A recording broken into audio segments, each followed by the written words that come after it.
देखिए बच्चों, आज हम लोग अध्ययन करेंगे अफबाउ का नियम। अफबाउ किसी वैज्ञानिक का नाम नहीं है।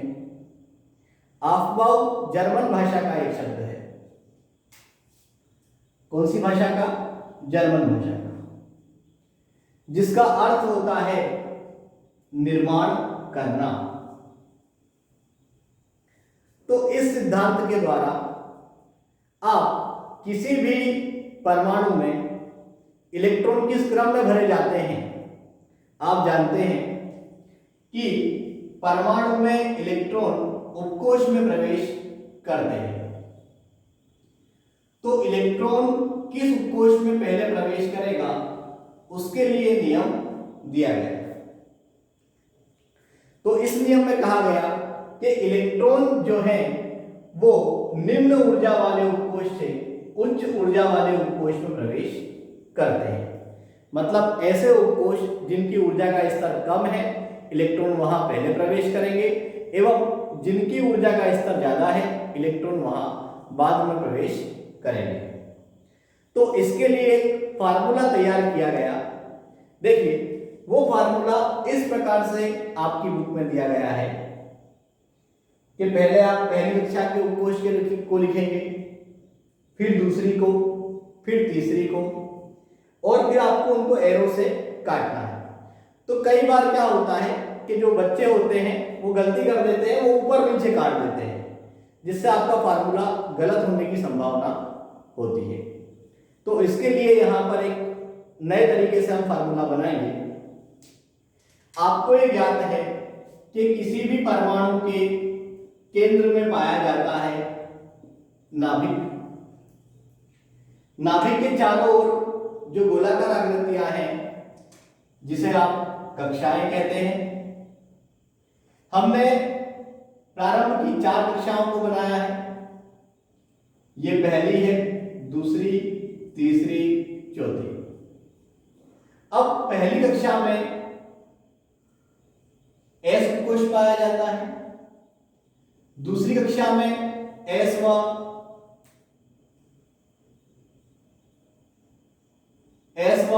पी उपकोश पाए जाते हैं, तीसरी कक्षा में एस पी डी पाया जाता है, चौथी में एक और बढ़ा दीजिए, एस पी डी व एफ उपकोश पाया जाता है।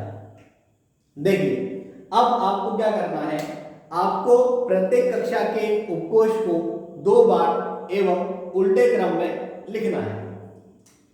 जैसे पहली कक्षा में एस पाया गया है, तो इसे आप 2 बार लिखेंगे उल्टे क्रम में। अब चाहे आप ये एस पहले लिखें या ए एस, बात एक ही है तो वो एस। इसके बाद दूसरी कक्षा में है एस व पी, तो आपको उल्टे क्रम में लिखना है पी एस। कितनी बार? 2 बार। तीसरी कक्षा में बेटा है आपका एस पी डी, इसे आप लिखेंगे डी पी एस, 2 बार लिखना है डी पी एस। चौथी कक्षा में है एस पी डी वाई, इसे उल्टे क्रम में एफ डी पी एस, 2 बार लिखना है एफ डी पी एस। अब आप क्या करेंगे कि जो उपकोश आपका जहां से स्टार्ट हुआ था, जैसे एस 1 से स्टार्ट हुआ था, तो इसका आप 1 से प्रारंभ करेंगे और उसके आगे के अंक आप यहां पे लिखते जाएंगे। पी आपका दूसरी कक्षा से प्रारंभ हुआ था, तो इसे आप 2 से प्रारंभ करेंगे।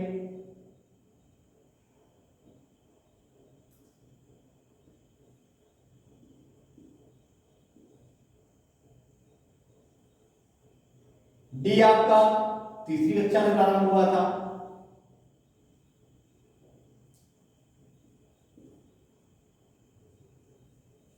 एफ चौथी कक्षा से।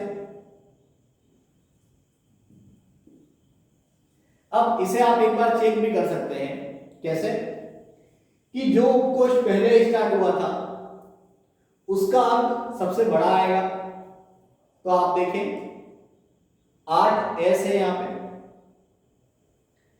s के बाद में p प्रारंभ हुआ था, तो s से एक अंक कम आएगा किसका, p उपकोष का, 7p है। p के एक बाद में d प्रारंभ हुआ था, तो d का अंक एक और कम आएगा, एवं d के एक बाद में f स्टार्ट हुआ था, तो f का अंक d की तुलना में एक कम आएगा। ठीक है। अब हम इसमें जितने इलेक्ट्रॉन अधिकतम पाए जाते हैं उपकोष में वो संख्या इसके ऊपर लिखेंगे। s में 2 इलेक्ट्रॉन पाए जाते हैं, p में 6, d में 10 एवं f में 14 इलेक्ट्रॉन पाए जाते हैं।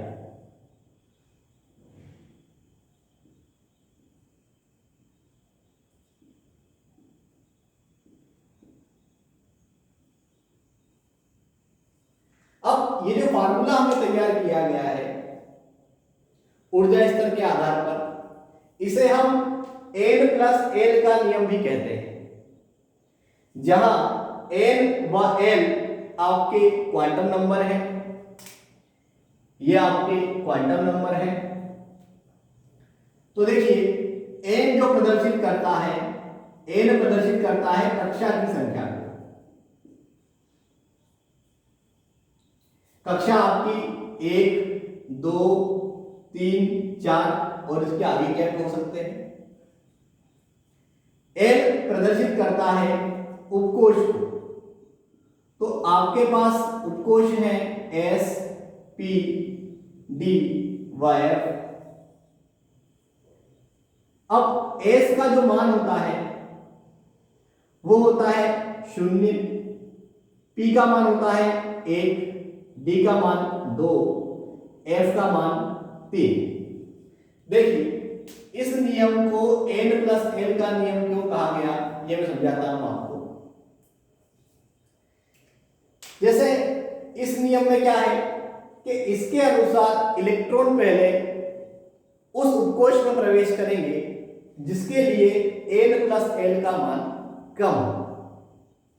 तो देखिए मैंने यहां उदाहरण लिखा है कि उदाहरण इलेक्ट्रॉन 3d में 4s के बाद प्रवेश करता है, या आप ये कहें कि इलेक्ट्रॉन 3d से पूर्व 4s में प्रवेश करता है, क्यों?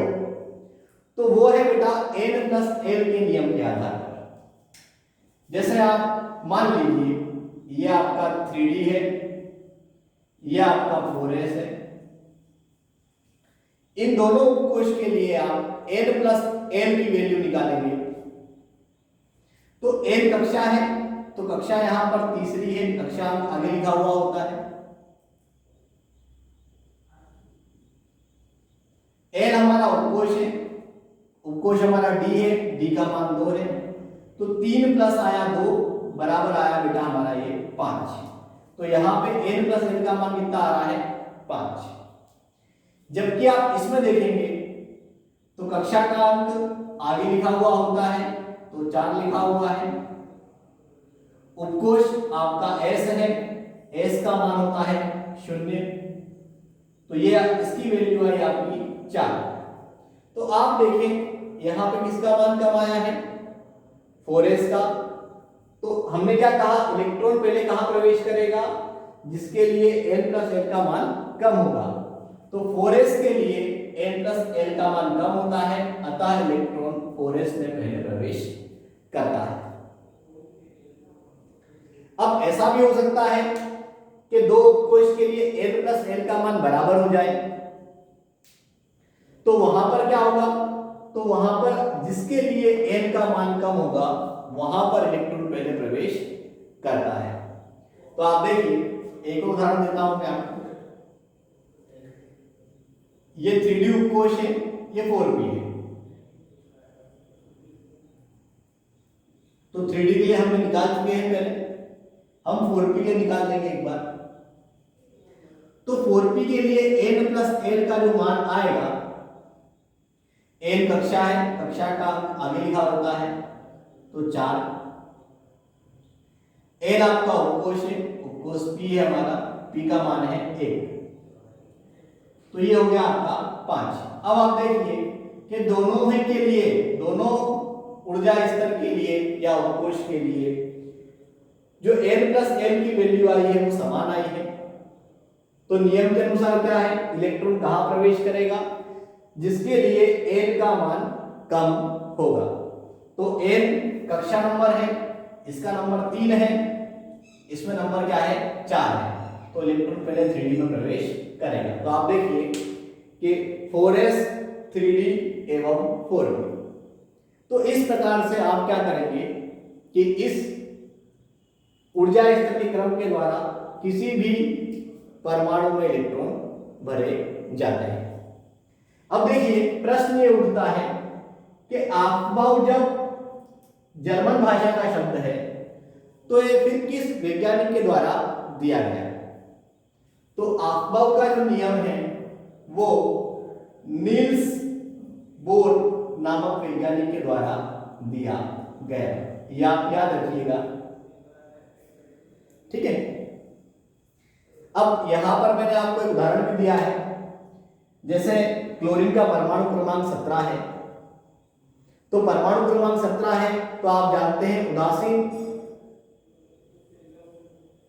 परमाणु का जो क्रमांक होता है उतने ही उसमें इलेक्ट्रॉन पाए जाते हैं। तो 17 परमाणु क्रमांक है, अतः क्लोरीन में 17 इलेक्ट्रॉन पाए जाते हैं। तो आप क्या करेंगे, ये जो आपने ऊपर संख्या लिखी है ये इलेक्ट्रॉन संख्या है, आप यहां से 17 इलेक्ट्रॉन गिन लेंगे।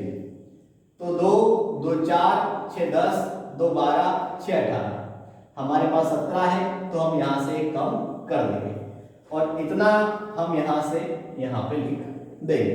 तो हमने लिख दिया 1s2 2s2 2p6 3s2 3p5। तो इस प्रकार से हमको इलेक्ट्रॉन भरना है।